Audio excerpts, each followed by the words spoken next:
Hello, and welcome to this Kansas City Public Library signature event. I'm Carrie Coogan, Deputy Director of Community Engagement and Public Affairs. We are so happy to have you here with us today. And for those of you who may not know, our libraries are back open. We've missed you and hope you will pop back in and see us soon. We also hope to return to in-person programming just like this one in the early fall.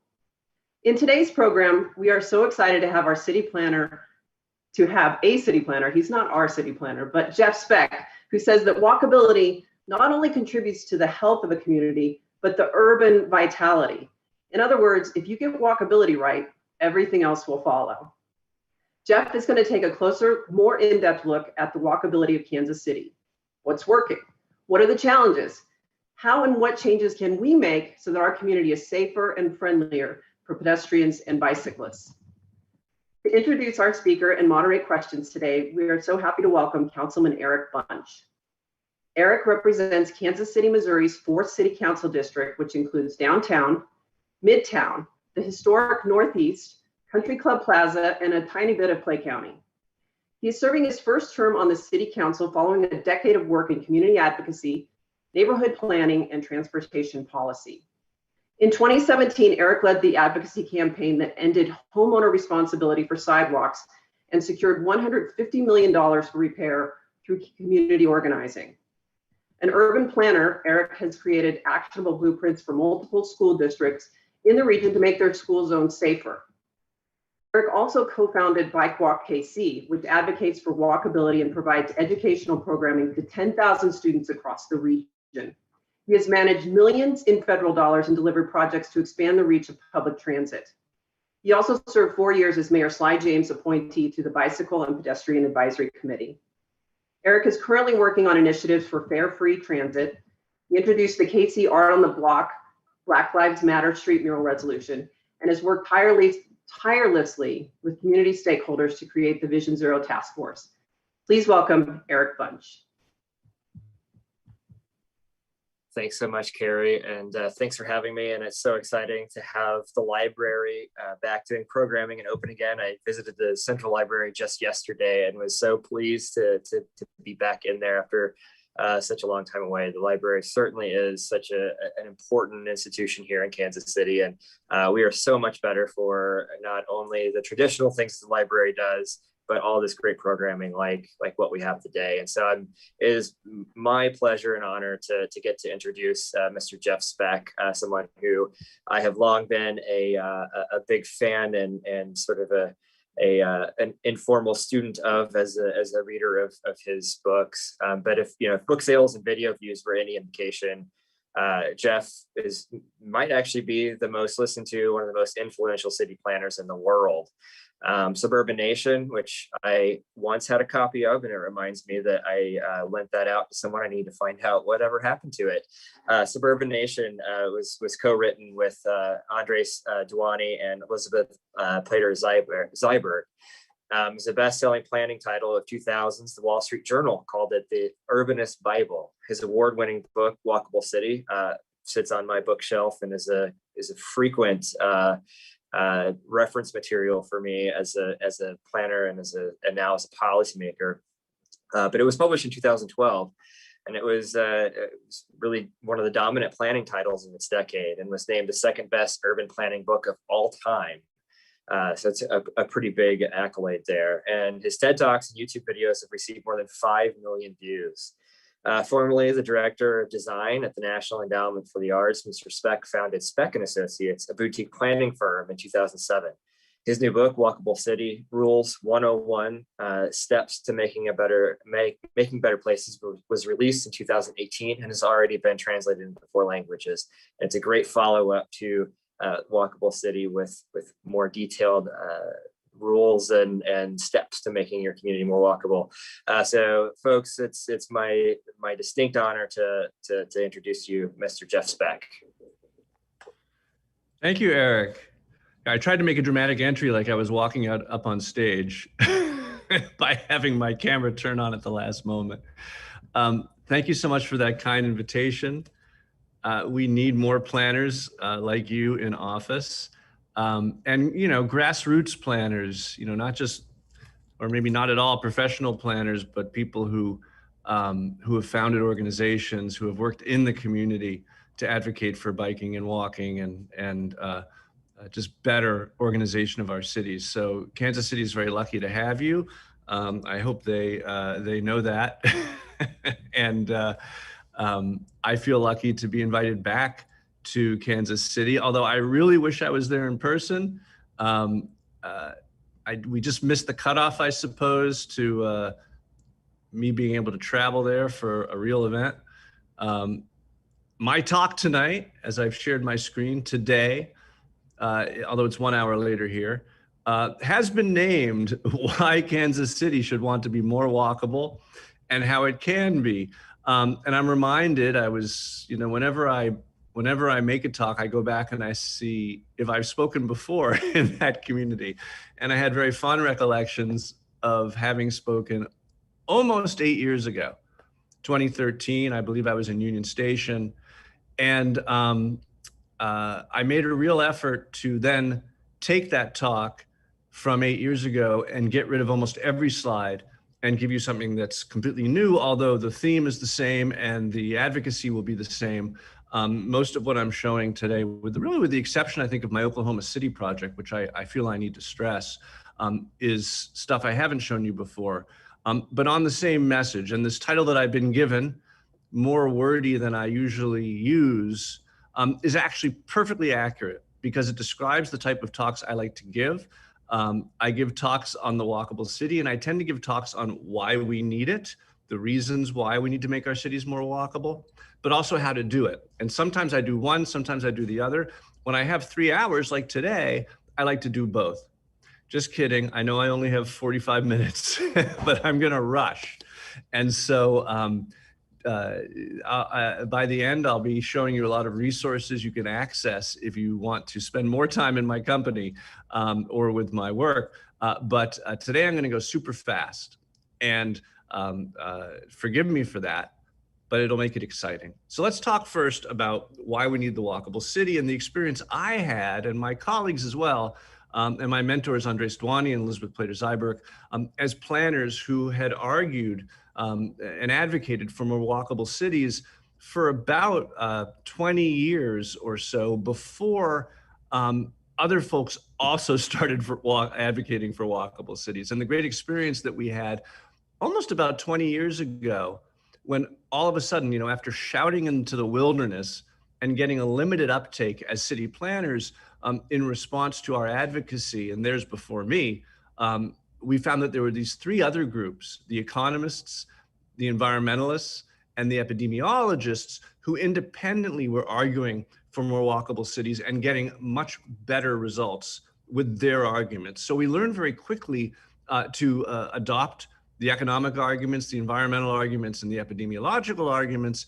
And that's typically what we share now when we try to sell people on this so important concept. So I'm just going to give you a little taste of each. The economic argument, pretty straightforward. In 1970, Americans spent, and I should say there are many different economic arguments. I'm just going to give you a couple of them. In 1970, we spent 10% of our income as a nation on transportation. And between 1970 and 2010, we roughly doubled the number of roads in America. And what that accomplished is that we now spend 20% of our income on transportation. So we tied ourselves to this extremely inefficient and expensive way to get around. And now transportation costs us so much more than it used to. If you're a working American, as so defined by the federal government, you're probably spending as much on transportation as you are on housing. And if you're a poor American, you are, according to the US government, spending 40% of your income on transportation. And that's because so many poor people live in areas where they're dependent on driving to get around. This map that compares different cities, this graph, based on the percent of workers riding public transit to work, as you see on the x-axis, and then what are they paying to get around? Clearly, the more your city is organized around the automobile, the more you're burdening your poor with transportation costs, and the less that you're organized around the automobile, the more affordable it is to get to where you need to go. I think Kansas City, which isn't on this chart, is probably somewhere here in the upper left. Additionally, On top of the cost that we ourselves have to pay directly to get around, of course, there's the cost that society pays to subsidize us getting around. Eventually, those subsidies come out of our pocket, right? It's not money out of nowhere. It's money that comes from our taxes, our general taxation, as well as other forms of taxation. This is one of many analyses that just describes how, yes, there's a subsidy for transit. If you pay $1 to ride the bus, someone else is probably paying $1.50. But if you pay $1 to drive, someone else is probably paying about $9 for all of the costs associated with that. Of course, biking and walking are essentially free. Why is that? Well, take a look around the sort of landscape we have to build so that you never have to wait more than one cycle at any given intersection. It's a tremendous waste of resources. Just the fact that we're dragging these giant machines with us wherever we go, and they need space and they need smooth sailing. Another economic argument, and one of many, is just how much more generative of economic energy walkable places are. The denser your city is, the more patents it's going to generate. But more specifically, it's those denser pre-war parts of your city, like as you see here, downtown, midtown, country club district. It's those places. This is a map from Joe Minicozy, my friend in Urban 3, you may have seen it already, that maps the taxable value per acre. So the revenue the city itself is receiving from different parts of the city, and how it's so much better for the city's bottom line. And there's so much more wealth and value being generated from those places that are multi-story, multi-use, small blocks, and not big single uses like a Walmart or other suburban activity. And by the way, that dashed area happens to, and I thank my hosts and Eric for these images, these two areas overlap, of course, and what you see now is the redlined areas. These are the different values, safety, security of investment, which basically meant whether you could get a mortgage or not in the second half of the 20th century to really the middle of the 20th century. People think redlining was something banks did. Redlining was actually something that the federal government did. And if you read the book, The Color of Law, you'll understand how there were extremely discriminatory loan insurance practices that made it pretty impossible to get a mortgage in these red areas and yellow areas. And you can see a lot of them coincide with this downtown part of the city. And certainly they're the place where there's either tremendous economic energy already, or it's the lowest hanging fruit in terms of opportunities, particularly as you move just east of this section for expanding the vitality of your downtown. These are the areas that have good bones, good mixed use, and opportunities for generating the most value. Moving on quickly, the environmental argument, the environmentalist movement in the US has been interesting to watch, because about 20 years ago, it kind of turned on a dime, because the argument, the movement has historically been an anti-city movement. And when we started mapping carbon, it became an even more anti-city movement, because if you map carbon per square mile, a carbon map of the US looks kind of like a night sky photograph of the US. It's hottest around the cities, cooler in the suburbs, coolest in the exurbs. This is Chicago. And you can see when you map per mile, per square mile, the city is the most polluting. Of course, that's the wrong way to measure carbon footprint, because there's only so many of us in the country at any given time, and we can choose to live where we have a bigger footprint or a smaller footprint. And when the economists figured that out, and they started mapping per household, the maps absolutely flipped. And so actually, if you want to have the lightest possible carbon footprint, you want to live in a place where you're going to be driving the least, and those places are the more urban, more dense areas. Any American city or any really world city that you map density of housing, as the density goes up, the vehicle miles driven declines rapidly. And actually getting from a density that's suburban to one that's just kind of pre-war suburban of 10 units per acre makes the hugest difference in people's carbon footprint. And you don't necessarily have to get that much denser in order to get great results. So that's an important message. And then finally, the epidemiological message. It was a wonderful day to be a planner on August 7th, 2004, when this book came out, Urban Sprawl and Public Health. And these three doctors, actually two are doctors and the one's a planner, the cute one, of course. These epidemiologists came forward and said, actually, diet matters, and the unhealthy American diet is a factor. But the reason why we have the first generation of Americans who are expected to live shorter lives than their parents is because we have designed out of existence the useful walk. And it's the design of our communities that have caused us to be inactive. And I got this slide from one of these gentlemen, Howie Frumkin. The fact that we don't think twice about driving to park, to take the escalator, to the gym, to get on the treadmill, to walk, is why we have an unhealthy population. If you compare transit use on the bottom, or I should say walking, cycling, and transit to percent obesity, you can see that the more people are using transit, the healthier they are. And then beyond that, this wonderful experiment that was accidentally conducted in China, where they had a lottery that determined whether you could get a car or not. And then they found out 5 years later that people who had bought the car, at least if they were middle-aged, the people who had bought the car were 22 pounds heavier than those who hadn't. So, if public health is a concern, then walkability is also a concern. Dying in car crashes is also not good for public health. And of course, the number of people who are permanently injured is a multiple of the number who die every year, 40,000 in the US in car crashes. What's remarkable is how it changes city to city. So more walkable, pedestrian-oriented transit-served cities like New York and San Francisco lose 4 people per year per 100,000 in car crashes. A place like Dallas loses close to 10. Kansas City is a little higher. You're one of these cities that people drive more and people drive faster just to get around. You're spending more of your miles on the highway. Don't feel too bad because this is Orlando, but Orlando's a real outlier.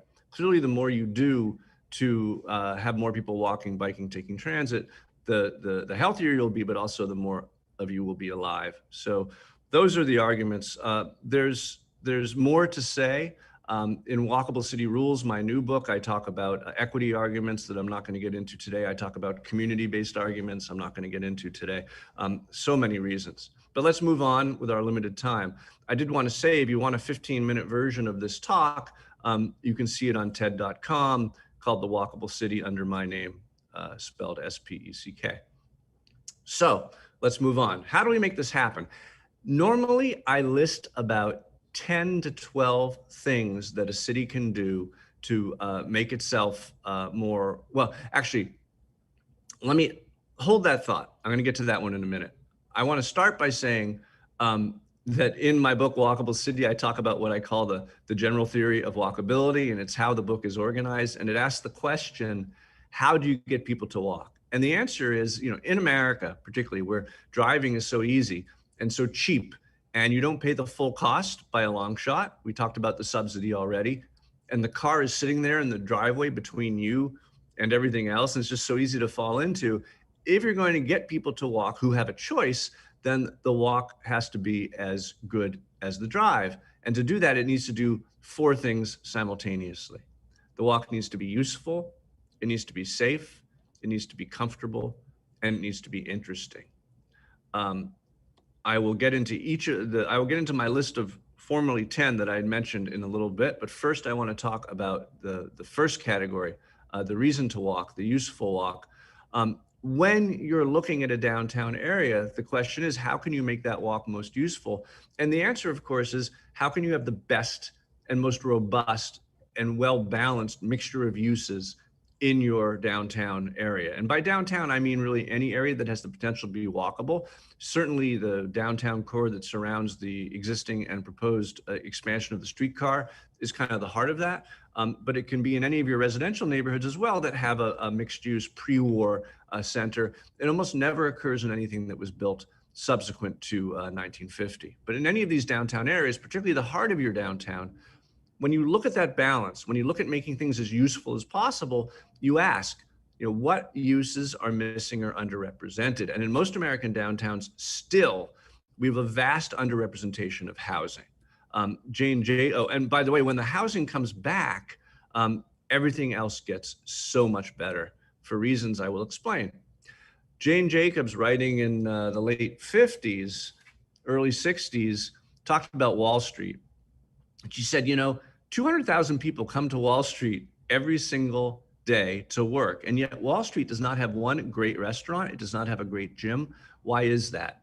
And her answer was, well, basically, you didn't have what she called time spread. Time spread means you have people there at all different times of day. It means that, a good restaurant has a dinner crowd as well as a lunchtime crowd. A gym has a dinner crowd as well as a lunchtime crowd. And if you don't do that, if you don't have people there who are living there, you won't have all those resources at your disposal.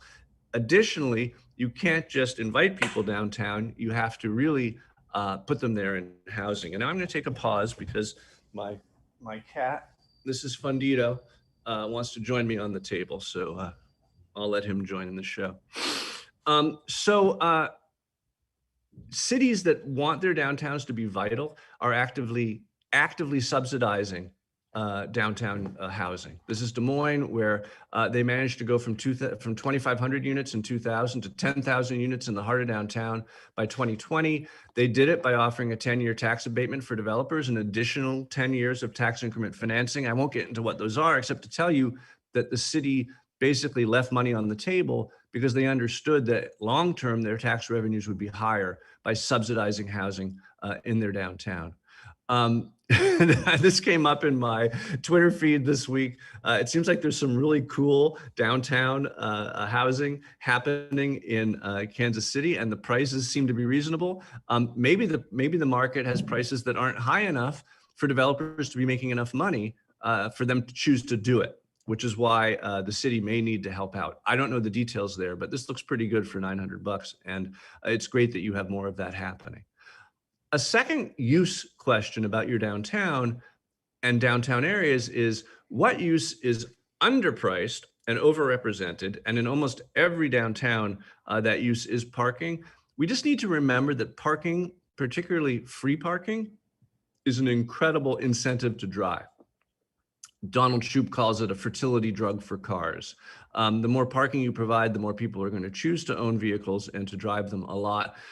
Your downtown and other downtown areas have ample parking just about everywhere, but perhaps there's a feeling that it's not ample because of a slight distance that needs to be walked. We need to resist the urge to provide more parking for that reason. I took a random overhead shot of your downtown and found all of these parking lots in this one little image.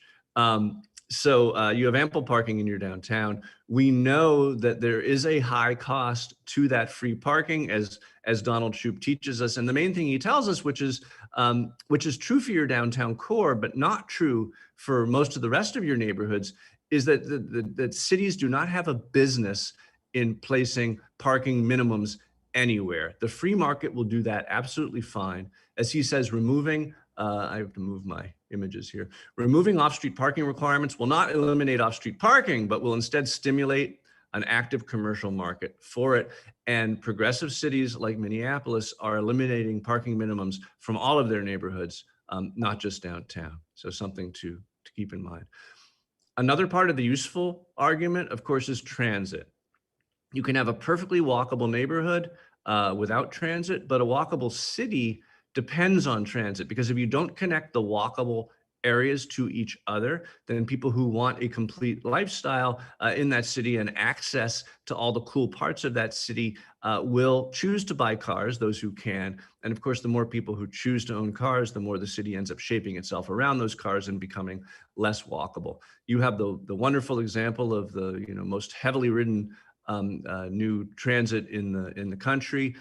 It's free, which is absolutely incredible, and more cities should be doing that. And it's going to be expanded. Interestingly, people call what happened there TOD, transit-oriented development. I actually call it DOT, which is development-oriented transit, in the sense that the streetcar was built as the funding indicates, the merchants and other people who owned property around the streetcar line funded it and continue to fund it. And that is because they understand the value that it brings to their properties. Streetcars are not really serious high volume transit. We call them pedestrian accelerators. What they do is they make walking much more useful. They allow walkers to go further, and they create tremendous real estate value. In terms of more serious and I want to say the idea that you're expanding it south into this area, towards the Country Club district, I know that it's expensive, much more expensive than buses or other things, but it's a smart real estate play that is being, funded in part, well, I think largely by the federal government, which is good for you. So you're not shouldering most of the cost, but most of the benefit will be coming to the area that immediately surrounds this corridor. But in terms of more serious transit, and this is the COVID schedule, I believe that, and Eric can chime in when we're done, I believe that you're going back to 10-minute headways, but the max buses that have some bus rapid transit quality, if they start coming every 10 minutes, then you don't have to look at the schedule. And when you have transit that's effective, useful, speedy, and doesn't need a schedule, that's when you can really make the choice, those who have a choice, to not use a car. And that is a great strategy for your city. Additionally, I'm often advocating for bike share and telling cities, you should really think of bike share as transit. Most of them don't. I was pleased to discover online that actually your bike share is part of your transit system. And again, correct me if I misunderstood this, but that's what I found when I started investigating it. And that is appropriate because it's that last mile solution. It gets a lot of people out of cars. You need to think of it like transit, which means you need to subsidize it like transit because it has all the same public benefits that transit provides. All right, let's move on. The second category, remember, of the things you need to do to get people to walk is that walk needs to be safe. It needs to feel safe. And here's where I say, normally I run through about 10 to 12 different things that cities can do. But I think in the case of Kansas City, there's 5 specific things that I want to bring to your attention. And we can forget about the rest for now because these are the ones that are most important. These are the things to fix first. They are too many lanes, too wide lanes, too many one-ways, too many signals, and too few protected bike lanes. So I'm going to quickly run through those one by one. Too many lanes is definitely the case on many of your streets in Kansas City. And the prime example I have of fixing this is a project I did in downtown Oklahoma City more than 10 years ago when the mayor came to me because Prevention magazine had named Oklahoma City the worst city for pedestrians in the entire country, which is a horrible thing to be called. And he said, what can we do about this? And I said, well, let's do a walkability study. And he said, what's that? And I said, I don't know, but let's look at your downtown core and see what can be done. And what we found when we look at the downtown core, and these are the car counts on the streets in the downtown core, is there was a tremendous mismatch between the number of lanes and the demand for lanes. Any engineer will tell you that a 2-lane street can handle 10,000 cars per day, and that's without left turn lanes. So it's a true 2-lane street. So we looked at the downtown core at these different streets with 3,000, 5,000, 6,000 cars per day. These were all designated arterials of 4 to 6 lanes in width, which is a multiple of what was needed to handle the cars that were on them. This street, which was 6 lanes at rush hour, was handling 2 lanes worth of traffic a day. Now, not every city has a lot of streets like this, but you have plenty. Fortunately, when I finished my walkability study, Devon Energy came to build this tower in the heart of the downtown that was generating $200 million in tax increment. And they said, what should we do with this money? We decided to rebuild all of these 40 blocks, building face to building face, in the downtown core. My job was to design the curb to curb. I was able to, because so many lanes were eliminated, double the amount of on-street parking, which was great for the merchants. I was able to create a bike network where there was no bike network. And so a typical street went from this to this. Here it is under construction. This street went from this to this, and plenty others. Notice the door zone bike lane. This was 10 years ago. I would not design a door zone bike lane anymore, but we're learning as we go. I always tell cities though, this is what you do if you have money. They had money to spend, right? But if you don't, then don't rebuild, restripe. You can restripe a whole downtown for the cost of rebuilding just a few streets. And that's how most of my projects work. I'm going to show you some examples of streets in Kansas City, which the number of lanes have been reduced in order to provide biking, in order to provide transit. You have plenty more. Too wide lanes that are too wide. You know, Andres Duani, my mentor, used to show this slide and say that the typical road to the typical subdivision in America is now wide enough to allow you to experience the curvature of the earth. And it's true, the standards have changed. So in the 60s, this is what a subdivision looked like. And in the 80s, this is what a subdivision looked like. Same height of airplane, same size of house. But look what's happened to the streets because of this mission creep in which streets just got wider and wider and wider. My old neighborhood street in South Beach in Miami, where I lived, wasn't draining properly and they had to rebuild it. So they rebuilt it according to the new standard, even though it was perfectly fine before. And we lost half our sidewalks, we lost our street trees because of this ridiculous standard. What happens on wider streets? People drive faster. They take longer to cross also, but when lanes are too wide, people drive faster. Here's one of many studies that shows how that happens.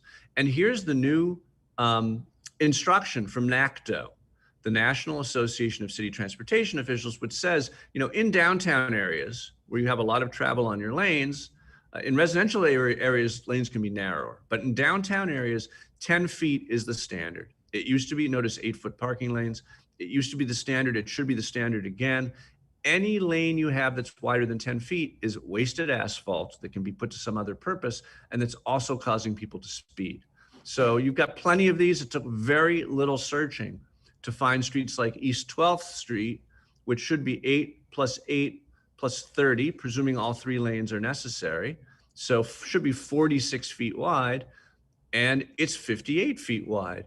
So you've got an extra 10 feet in there that's absolutely doing nothing except causing cars to go probably 45 as opposed to 25 or 30 miles an hour, which of course makes them much more deadly.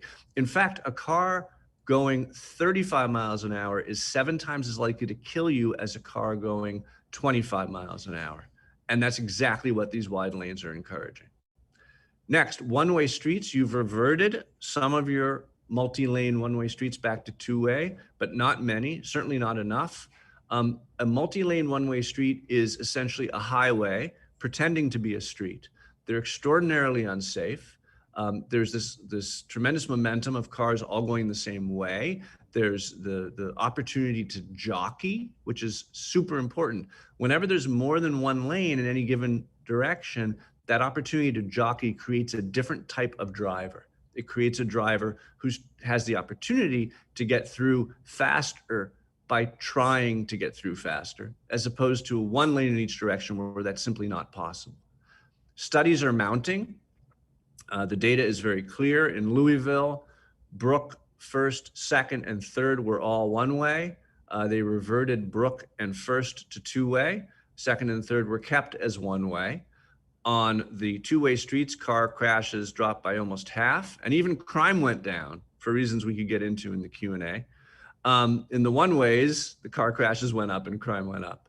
I had the opportunity in Oklahoma City to revert their one-way streets. Many of them were one-way to two-way. This is Cedar Rapids, where this was the typical street in Cedar Rapids when I arrived.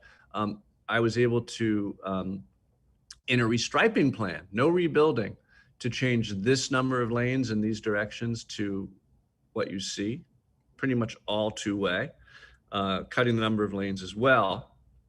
We were able to turn this much angle parking in red, the rest is parallel, to this much angle parking, which the merchants really loved. And we changed this bike network to this bike network, both through narrowing the lanes, but also through the one-way to two-way reversion. This was not funded. It was done year by year by year as streets needed repair. It took about 8 years, but it got finished, and a typical street like this one became like this. I love this image because it's like the first day, the cones are still out and this person doesn't know how to park in a protected bike lane parking spot. But that's what we did in Cedar Rapids.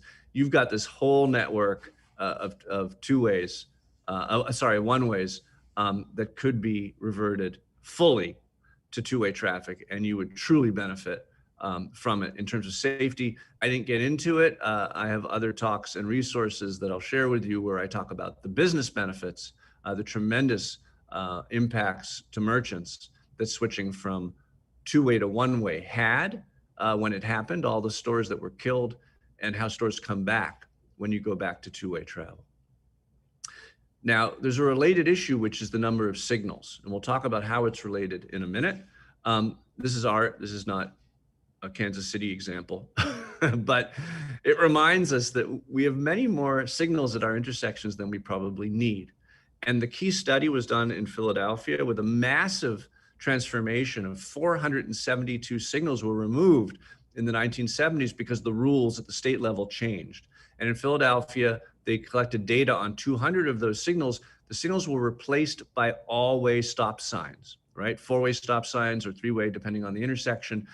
When every vehicle stops, no one is ever speeding through the intersection unless they are drastically breaking the law. There's a lot of eye contact. The bicyclists blow through happily. The pedestrians are waved through. When this happened in Philadelphia, crashes dropped by a quarter, severe injury crashes by 63%, and severe pedestrian injury crashes by more than 2/3. This is the good city. You know, bicyclists feel safe, wheelchair users feel safe, and you know, it's just a different way to approach an intersection. Whenever I do a downtown plan like this one in Albuquerque, we look for all the places where there are signals where streets that have moderate or light traffic intersect streets that have moderate or light or negligible traffic. We identified 17 of them in Albuquerque, and they switched 11 of them from signals to always stops. And interestingly, there was a battle over it. Like any change in a city, there was a bit of a rebellion. So they switched them back. And when they switched them back, there was an even bigger rebellion. So they switched them back again to what we had proposed. And the reason there was a bigger rebellion wasn't just that it was safer with the stop signs, but because traffic was moving through the downtown faster. And by faster, I don't mean higher speed. I mean, there was less delay, less waiting. It took less time to get through the downtown, stopping at every intersection, than it did blowing through and then sitting at lights for minutes on end. And so actually it improves efficiency of the city as well. Now, when a multi-lane one-way intersects another kind of street, you can't really have a stop sign for reasons you'll figure out if you think about it. But when a two-lane two-way intersects another two-lane two-way, you can get rid of the signals. So a reversion plan that's comprehensive, that's not just north-south streets, but that's east-west streets as well, will allow you then to remove a ton of signals, save a ton of money over time that will pay for these changes by not having to maintain the signals and having stop signs at many of your intersections. I recommend it strongly. And then finally, what we've learned in cities trying to create a cycling population is that only the protected lanes create that large cycling population. The gold standard is this parking protected bike lane. You remove one lane of traffic, you take the parking and move it off the curb. You replace that lane with a two-way cycle track. This guy's kind of in the wrong lane, and it's fully protected. When they did that on Prospect Park West in New York City, of course, the number of cyclists went up dramatically, speeding dropped dramatically, injury crashes as well.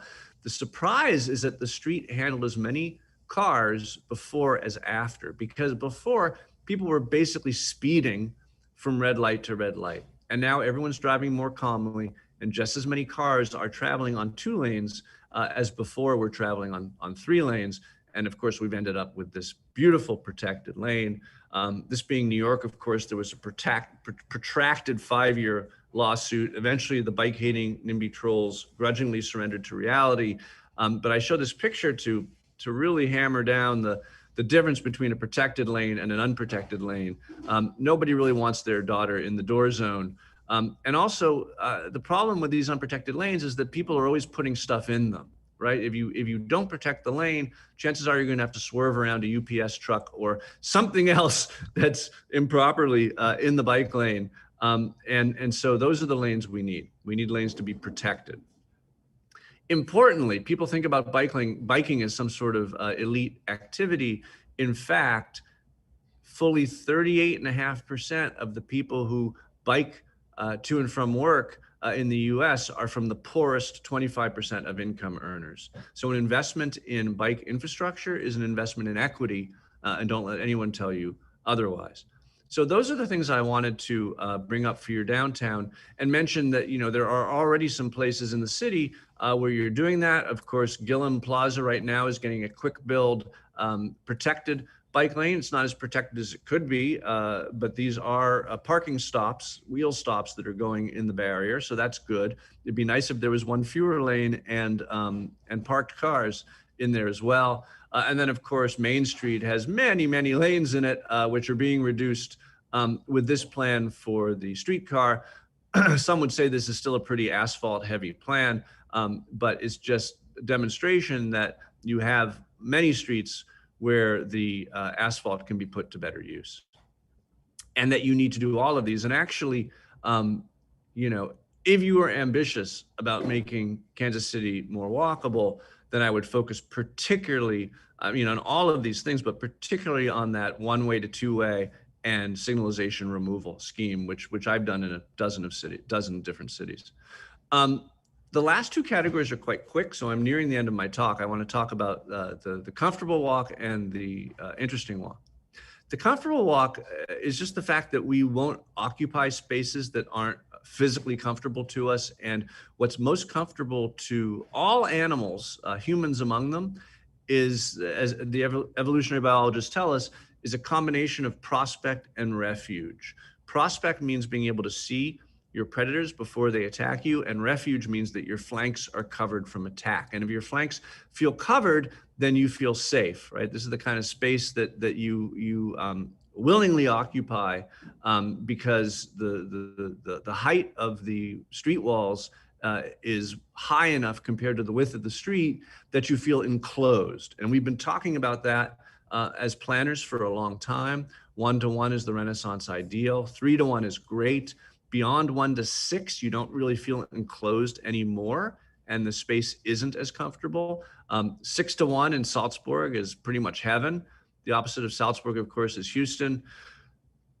My Houston friends will forgive me. This is Houston from the 80s, and it's so much better now, especially this neighborhood. But I show this slide to remind us that it's typically the surface parking lot that's the principal villain in this conversation. And you've got areas as you expand the streetcar that are well poised, like this area at the top of this image, are well poised to become walkable because they provide a comfortable, well enclosed street space. But a lot of the area is more like what you see at the bottom of the slide, with the deep parking lots up against the street. And you can make it as transit friendly as you like, but unless that starts to change, with taller buildings pulling up to the roadway, you're not going to have a lot of pedestrians there.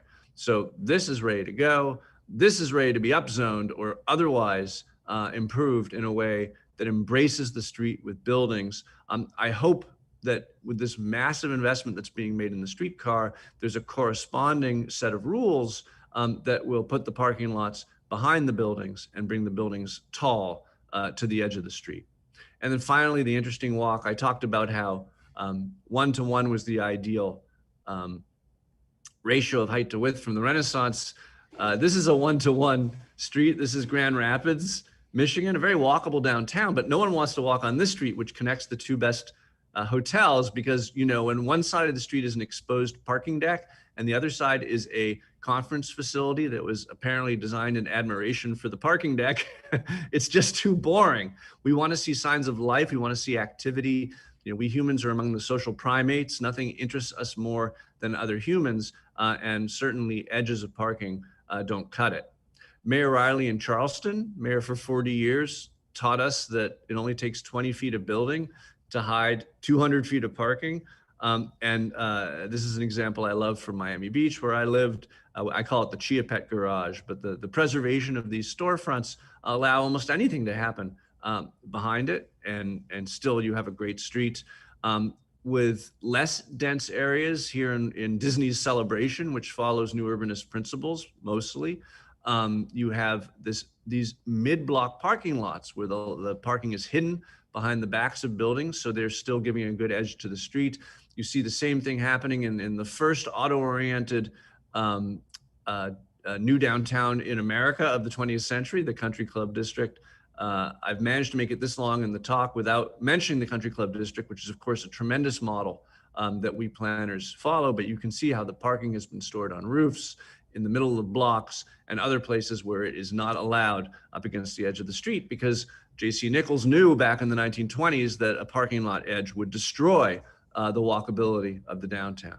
And then this also hit me in the Twitter, and I love that it's called City Club as opposed to Country Club. Someone finally figured out to make a building with that name, which is a great thing. I don't know anything about this development, but I do know that what it's showing is something we struggle tremendously to get developers to include in our projects, which is that when a large building with hallway-served apartments is up against a street edge, we ask them to turn the ground floor units into basically row house type dwellings that have their own steps and their own yards. And this is absolutely brilliant. Very few people have pulled it off. I mean, it's in my projects, but most people don't do it. This is a tremendous example of how to give a lively, well-shaped, interesting, active human street edge to a building that otherwise, typically, like if they built it in Houston in recent years, would just be a bunch of windows, no doors, and maybe air conditioner units. So congratulations on that. So those are the 4 categories. You really, to make a walkable place, you need to do them all. So find those places where they're possible, start small, work your way out, and keep doing the good stuff that you are doing. I like to end by sharing some resources that I hope you will use if you want to learn more. My book, Walkable City, is available principally for introducing people to these concepts. It's a fun read. It's not at all for planners. It's for everybody. Please read it if you are curious to learn more. If you're someone who does this work day to day, either as a professional or an activist, then Walkable City Rules is for you. It is full of images, charts, graphs, and data to help you get this work done. And then there's the TED Talk I mentioned, but there's a second TED Talk called 4 Ways to Make a City More Walkable, even more popular than the first, which is like the talk I gave you today. So that's available as well. And then finally, I teach a class at Harvard every summer. It's just 2 days. We're not doing it this summer for obvious reasons, but next summer, if you want to learn more, I hope to see some of you there. Access to this class and these resources and everything else are all available at my website, which is jeffspeck.com. I hope some of you will go there to learn more. And I am done. So thank you so much for your attention, for listening. Eric, I look forward to the Q&A, and I see that I've even hit the 45 minutes that I was supposed to. So I'm happy. Great, thanks. Thanks so much, Jeff. What a insightful information. Great talk. I always appreciate your insight into this particular topic, but also the dive into some of our local challenges. And so I'll just hop right into some questions. We have quite a few. Some of them are actually directed at me, which I'm more than happy to answer. But first, I want to kind of take one of the questions and zoom out just a little bit and look at some policy stuff. So one of the questions was really in regards to you mentioned 4-way stops and I'm a big fan of the 4-way stop, and I think it's creates a more humane environment. But in a lot of cases, we're seeing where we've removed traffic signals. Instead of doing a 4-way stop, we do, our public works department has done a 2-way stop with the yellow flashing light. And I can tell you, I know why that's happening. I know that they're going back to the MUTCD to say, this street has this much traffic and this street has this much traffic. So it doesn't warrant an all-way stop. So zooming out to the manual and uniform traffic control devices, the Bible, so to speak, where do you see, I know that there's some rumblings of maybe a major overhaul of MUTCD, but in terms of policy, how can cities sort of reject the dogma of old school traffic engineering like MUTCD to do things like make our intersections more humane. So the Manual of Uniform Traffic Control Devices is now being rewritten, and NACDO, who I mentioned, and other important, powerful groups have weighed in and are hopefully going to influence the outcome. I found the MUTCD to be, in some cases, an impediment, but not so much a problem when it comes to finding a viable solution. Like, often it gets in the way of the ideal.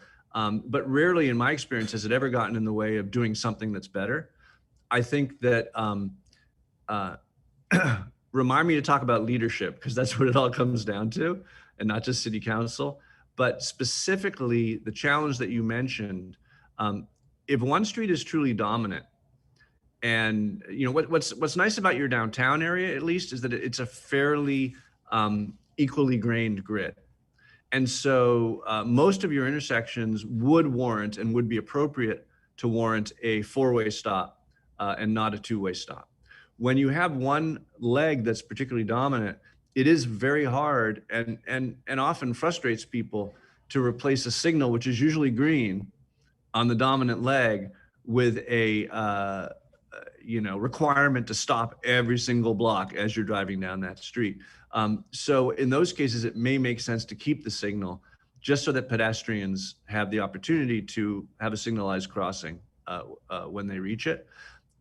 The main point I want to make, though, is that Public Works makes a whole bunch of decisions every day in every city based on habit. Those habits are usually wrong, and breaking habits is hard. What I've found is that habits are usually broken by mayors, not by Public Works Department. Sometimes it's city council, sometimes it's city manager, like in Fort Lauderdale where I worked. Depends, strong mayor, weak mayor system has an impact.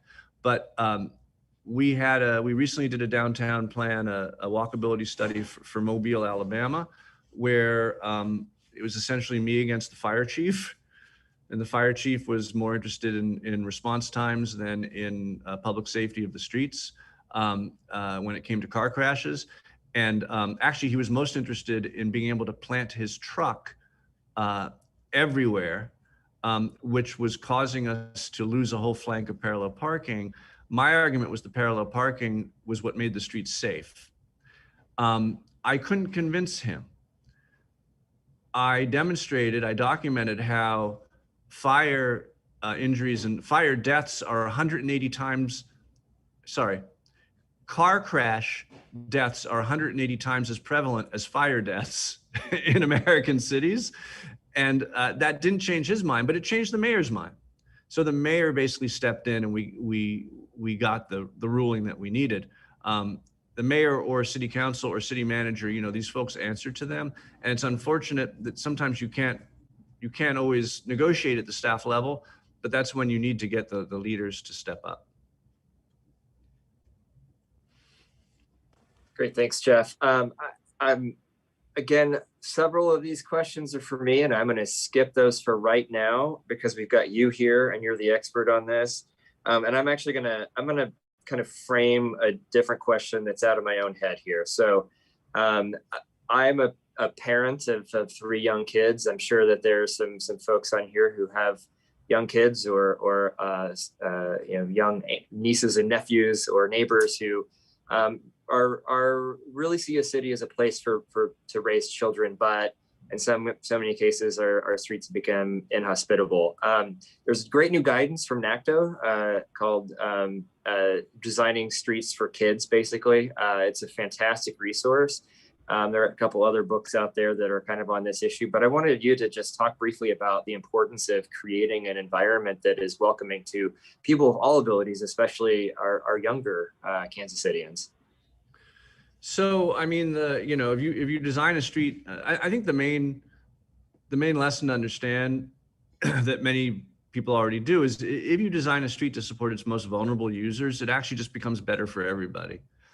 The great example is, the ADA, the Americans with Disability Act curb ramp that, whoa, I got a stroller and I'm really glad this ramp is here, right? You you always find unintended positive consequences of designing for our most vulnerable users. I think that families locating in cities and in downtowns is always a bit of a fraught prospect, principally because of the way that Americans fund their schools. And until we change the way that school funding happens, a lot of folks are going to vacate the downtown area or the more urban parts of the city for those brief periods in their lives in which they have young children. And I'm always reminding people that, you know, you can have a pretty vital downtown core or kind of a hip nightclub district or other stuff like that, that principally serves people who are pre-kid and post-kid, and still have a very active downtown. And that's okay. But I think, you know, any concern about life safety and actually about being vital and successful in your downtown would suggest getting cars down to those speeds and providing, you know, public spaces that protect the pedestrian, so that you know, a family with small children running free would feel perfectly safe and comfortable. Yeah, thanks, Jeff. And I can say that we had tremendous success over the last year with our Open Streets program. Like many other cities, there were open streets that popped up all over so essentially like a very, very long block party where kids could get out and ride. And 13 children on my street learned how to ride a two-wheeler for the first time on our open street last year, which I think is a little simple way for neighbors to kind of take back their streets and make them safer for their kids. One other question that I have, so just a little bit of information, some updates on some of the data that you included. One is that our downtown has grown significantly, which is, I think, very exciting. I think our latest number, our latest estimate based on the 2019 ACS is that Greater Downtown now has about 33,000 residents. So we're on our way to 40,000 by, I think, 2024 is the goal. So we're well on our way to that, which is very exciting news. Downtown is becoming more livable. More people just want to live in the urban core, and we're continuing to see some bright spots elsewhere in the urban core, which is very exciting. But we're about ready to update our city's comprehensive plan. So something that every city should do from time to time. What are maybe, you know, you spoke a lot about, I think, mostly some low-hanging fruit, like stuff that's relatively easy that we're starting to do better on a lot of those things. But in terms of long-term policy, what are maybe 3 things that we should be thinking about when updating our comprehensive plan, or any city for that matter updates its comprehensive plan? So, Eric, I'm not really a policy guy, and I'm not I won't do comprehensive plans because I'm a designer, and it's very frustrating to me because it's all like pre-designed. But I can tell you that comprehensive plans are absolutely essential for the work that we do, because they give us permission. The purpose of a comprehensive plan is to have active, you know, the broadest possible, most intense and multifaceted public outreach you can, and to ask those questions that are that if you don't answer them and answer them profoundly, you won't be able to make good plans in the future. What we find is, from city to city, all across the U.S., if you poll properly, even in the, you know, the reddest of states, if you poll properly, people, at least in the, you know, in the non-suburban parts of your city, want to see a lighter carbon footprint. They want to see safer streets. They want more multimodal choices. They want to see, you know, no one wants a new housing development next to them, but everyone wants a new housing development. Everyone wants new housing developments all through the downtown and other places as well, right? So you need to ask these questions generally, so that they are then your permission later to make the specific changes. I'm doing a project in Newton, Massachusetts, which is I think it's the 5th largest city in Massachusetts, but it's a Boston suburb that's quite wealthy, with a lot of NIMBYs in it, actually. And thank goodness the city has a comprehensive plan where the citizenry at large have already identified the transit served site that I'm working on as a place where they want to see millions of square feet of development. Well, we started to design that site, and the local neighbors showed up and said, we don't want to see that much development. And thank goodness, I mean, it was a compromise and we worked together, but thank goodness I was able to point to the comprehensive plan and say, well, actually, this is a site that's been designated for that use. So I can't speak more generally about policy, but I can say specifically, the comprehensive plan is an opportunity to define the principles, the bedrock principles that your citizens would like to see advanced as your city grows, and then to identify those areas where higher density, higher intensity, and stress of alternative modes of transport are desired. And that gives you the opportunity later to go in with specific designs and say, no, this is what you want. Even though the immediate neighbors might not want it here, this is what we as a city have embraced.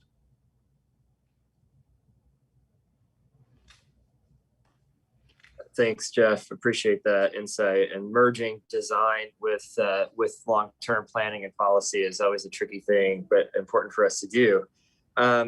So I'm going to frame this next question with a little bit of data and on one of our successful yet not uncontroversial road diets, Armour Boulevard, which is a street that was our first parking protected bike lane in the city. It's bike lane, one on each side of the street.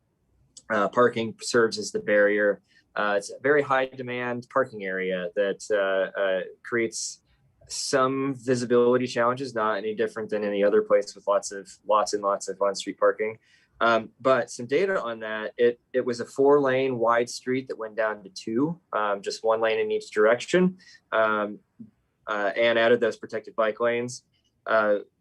Biking went up after about a year since it was installed. Biking went up 6 times. Crashes I think halved. I think we saw more like minor crashes, but almost no serious rollover crashes like what we used to see. And speeds, the prevailing speed dropped down to like 25 miles an hour, which was something like 35 or 40 beforehand, a posted speed limit of 35, in fact. So it's not without some of its challenges. We absolutely will admit that nothing is perfect, and but some interesting data there, and maybe we need to update it some. But the question from the audience is actually about 2-way streets, narrower streets, specifically maybe 1-way to 2-way reversions. But the question is, what is it about those streets that make people feel like there's not enough space? Or and I would add, why is that important? And then how do you handle, from the design perspective, left turns on a 2-way, 1 lane in each direction street? Oh, there's so much to say. So first of all, I omitted my segment on the 4-lane to 3-lane road diets, which I gave 8 years ago at Union Station, just because I'd given it before. And also, I think you have a lot of streets, perhaps the one, Eric, that you mentioned that went to 2 lanes, you have a lot of streets that could stand to lose capacity. But what's amazing about a 4-lane to 3-lane road diet is that it doesn't lose capacity. I have a chart of 27 different streets that all went from 4-lane to 3-lane.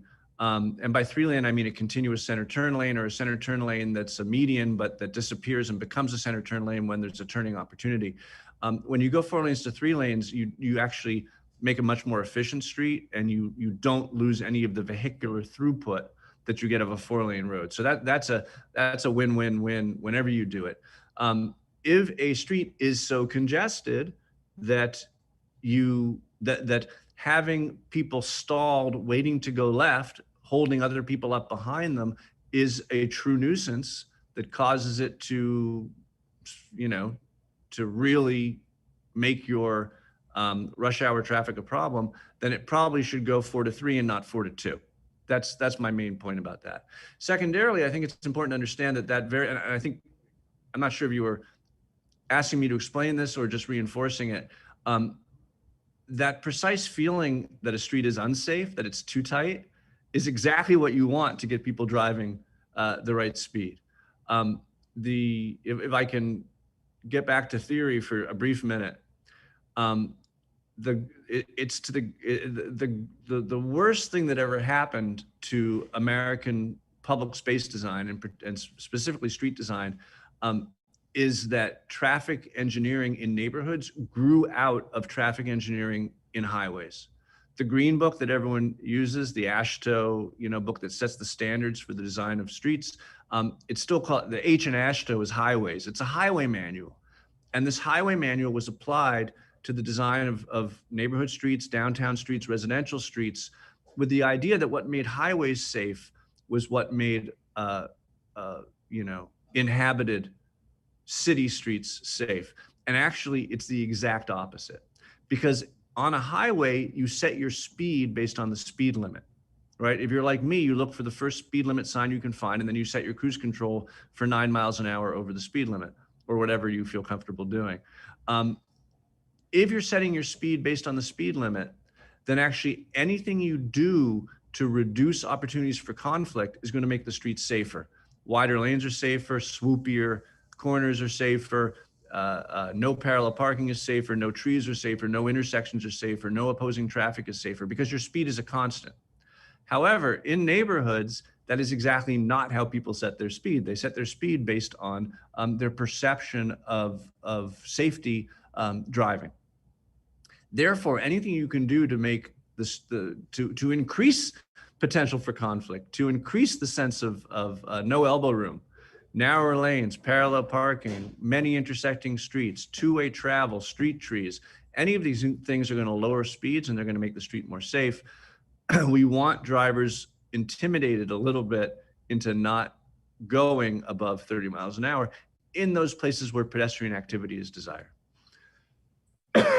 Yeah, I've heard it described as friction, that there's a friction that occurs when you know that a vehicle may be coming, a driver may be coming in the opposite direction, especially on our narrow neighborhood streets. The best example, the best other trick I didn't talk about is center lines. We've been removing center lines from local streets, and actually even collector roads or arterial streets. When you remove a center line from a street, people drive 7 miles an hour slower, because the center line gives them a confidence that they're not going to hit oncoming cars. You remove it and they drive more cautiously. And so when we do neighborhood plans, we tend to leave the center lines out now. Yeah, and actually I was first introduced to that concept in a book called Traffic, and the name of the author is escaping me at the moment. Some of you may know it. Vanderbilt. But yeah, Tom Vanderbilt. That's a really fascinating concept. So we still have about 52 people on the call. I had, I think, one more question that you could probably help us out with here. And it is in regards to, you spoke a lot about just simply using paint and maybe vertical delineators, parking stops, parallel parking as buffer. So some things that we can do just through resurfacing. But the question was, cost effectiveness. That seems like a great case for just using those semi-permanent materials. But what about in cases when we want to see longer term change? Maybe there's an opportunity to reconstruct a street, and sort of maybe what are the resources out there to explain that? And I would also go back just a second, because you showed that picture of the City Club apartments on 20th Street in downtown Kansas City. What you didn't quite see, you could kind of get a glimpse of it, was actually 20th Street was a complete reconstruction for stormwater management. So it's a green street. It has a lot of green infrastructure. It has stormwater detention, a bioswale. So maybe if you could just explain like why in some cases it would be beneficial to actually do a complete reconstruction, why maybe not, or maybe I'm wrong, and maybe your belief is strongly that we should just use temporary or semi-permanent materials. But are there cases where you believe that a complete reconstruction is warranted, and what resources are out there for people to see cost effectiveness and other things? So Rule 97 in Walkable City Rules is rebuild or restripe. And I show this example in Lancaster, California, of a before and after. And they went from basically, a 6-lane or whatever that is highway to this. Absolutely beautiful. My friends Mullen Polizoides did it. And this investment, in which they basically turned their main street into a plaza. It cost $11.2 million. Since 2010, really 2010 to 2018, it created an economic impact of $282 million, doubling pedestrian activity, reducing injury crashes to pedestrians by 78%, creating about 2,000 jobs and ton of new housing. Clearly, there are cases where the investment pays for itself many times over. So I think, you know, there's a little bit of algebra that needs to happen where, you know, possible reconstruction efforts are first considered in terms of how the money could be spent more wisely, perhaps a restriping of a larger area instead of rebuilding a smaller area, but then thought of individually, like, okay, this one Main Street, which is this neighborhood, you know, this region, this part of our city, this Main Street is its heart. And there's a very good likelihood that investing in it would actually pay back multiple times over in terms of premiums of tax revenue that comes from increased property values and increased sales tax around the street itself that justifies it independently. So rebuild or restripe depends, but some projects, the investment is going to pay for itself with the rebuild. Great. I think we'll do one more audience question here, and then we'll kind of wrap it up. And because we're headed up towards 1:15, but we still have 51 people on the call, so a lot of people have hung out with us past the end of the presentation. So I want to give them a little bit of time here. But I would also say that one thing, just add on to your reconstruction, something that we as City Council often deal with, and I'm the vice chair of our Transportation Infrastructure and Operations Committee. So we see a lot of projects that are not transportation related that actually end up becoming somewhat transportation related. You know, the streets are one of the most massive stormwater conveyance systems, and I mean, it is the stormwater conveyance system in most cities. And we're in this weird place where we have a consent decree with EPA. So we have, like most old American cities, we have a combined stormwater and sewer system. And when it rains heavily, that sewer system goes straight into some of our streams through outfall. So we're required to start doing a lot of work to we can't just separate everything. It's cost prohibitive. So we're incorporating a lot of green infrastructure, like the stormwater management, the rain gardens and bioswales that I mentioned on 20th Street. And so I would also say, I would add that sometimes we can layer these opportunities on top of one another that in just a street resurfacing you can't quite do. So if we know there's a big water project to unearth an old stream, to daylight it, that's an opportunity to completely rebuild a street or build a trail or some other really important thing. And so that's something that I've been really pushing for, is not just thinking about streets in isolation or sewer projects in isolation. I never thought I would be so interested in a program called Smart Sewer as I am here in Kansas City now that I'm on the council, but some really great opportunities to just really rethink urban design and take opportunities where they're available. But the last question is, what is the best way to design and develop streetcar lines in a city to get input from community where those lines will have the most impact, positive and negative? So a little bit about, you know, how do you take a big transit investment and get feedback adequately and equitably? Well, let me turn to that in a second. I wanted to comment on stormwater and your combined sewage overflow problem. You know, they say the best time to plant a tree is 20 years ago and the second best time is now. 20-year, you know, looking into the future 20 years of planning is very normal for stormwater management. So actually it's completely reasonable to think about trees.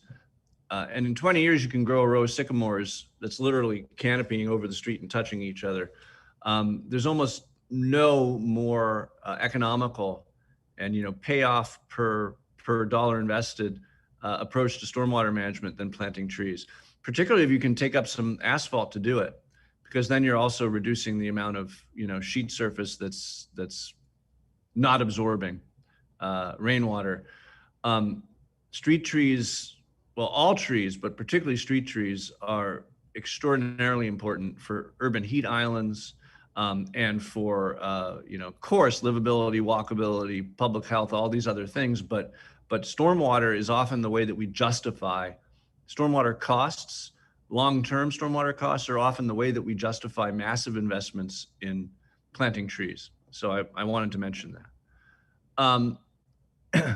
I can't speak to the equitability of your streetcar process, except to say that there's a logic to where streetcars go, which is geometrical and mathematical.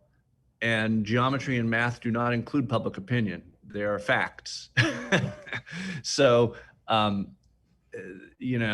think in Oklahoma City, where I've done a lot of work and they've done a lot of good things, there's a new streetcar line that actually doesn't really go where it should go because there was too much public opinion involved in the process. So while I'm a huge advocate for public opinion, what I often see happening is the public opinion ends up being localized.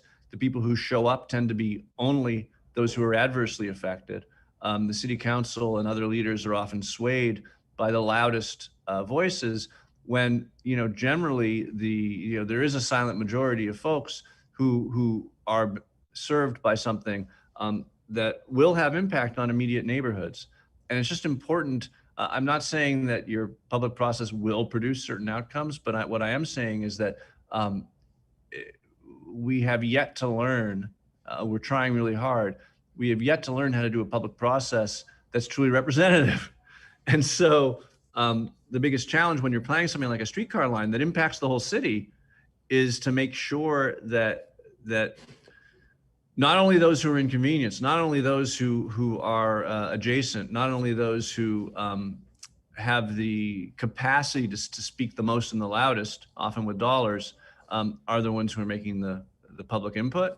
And I think if you are able to successfully expand public input beyond the immediate zone impacted by something of that nature, you'll probably end up with a more beneficial outcome than if you keep it local.